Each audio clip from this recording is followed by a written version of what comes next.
One of the highlights of my trip to Nepal so far has been the ability to stay in a home in a tiny mountain village called Puma.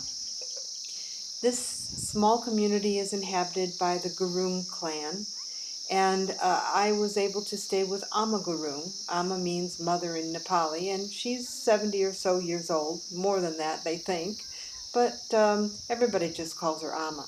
She starts her day every morning by saying her prayers and then sweeping her patio beneath the snow-capped peaks that tower over this community, while her grandson often arrives to start the cook fire in an outdoor clay oven.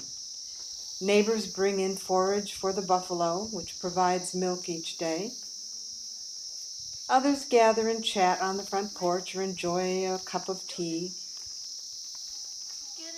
Most people in this village are related in some way. Prakash, after cooking breakfast, does the dishes, and a bit later, Didi, older sister, washes the clothes. A bit later, this neighbor arrived and immediately began mixing a mound of mud mixed with sheep's wool. Amma can no longer actively farm her own land, and so neighbors do it for her, and in return she makes her patio available for the drying of rice stalks and the threshing of the rice. And before that happens, the neighbors have to seal the cracks in the stone terrace so that when the rice is threshed, none of the grains get lost.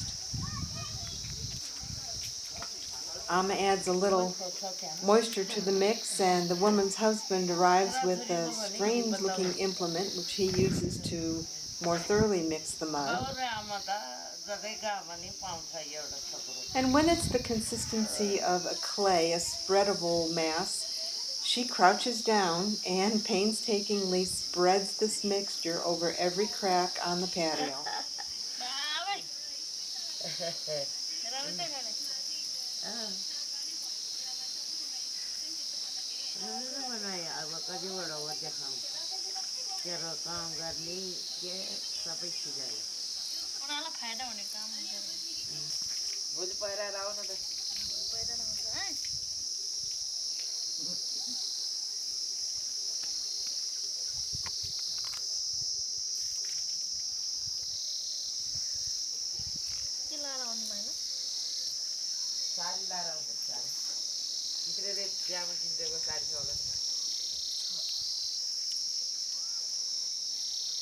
Things are done by the barter system a lot here.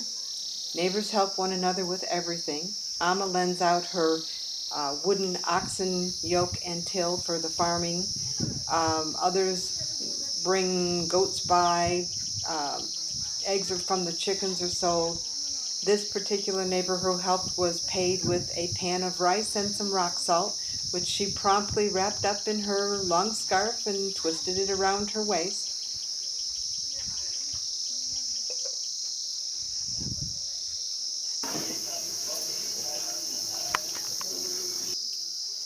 At the same time, another member of the extended family, this is Nani, she's an older woman who no longer has any family. She's cutting the heads off of the millet stalks. That'll be used to brew millet beer. Nani sometimes didn't want her picture taken, and at other times loved what I was doing. This is making chang.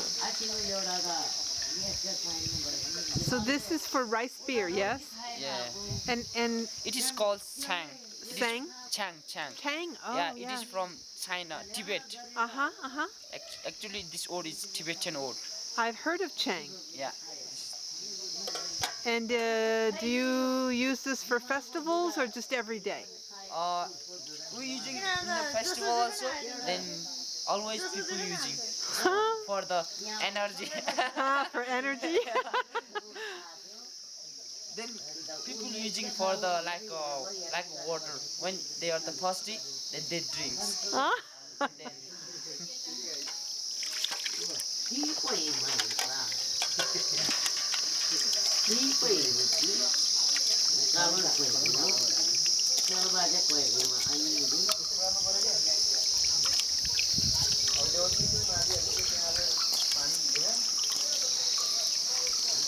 मेरे तो झाड़ी बना के ना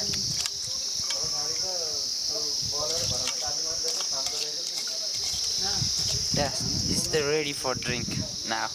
Already it's ready for drink? It's ready for drink. Wow. Well, you don't have to ferment it? This one? Yes. So this, what do you do to the rice before you do this? And this is for drink.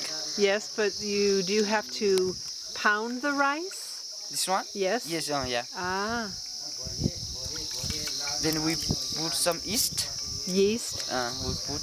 Ah. One is like this is the cooked first. Okay. Then make a cold. Uh-huh. And then we put some yeast. Uh-huh. After that we put in the drum. Put in the Drum. drum. Okay. Yeah. After that it takes 10-15 days. Uh-uh. Later it's ready Okay. to drink. I understand. Okay.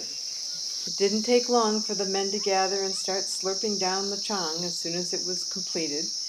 And other neighbors trickled in as well for their afternoon get-together. They threw their arms around one another, sat on the wall, talked and gossiped. Little Chija, who is just beautiful already at 11 years old, shared a song with me. You sing for me a song again?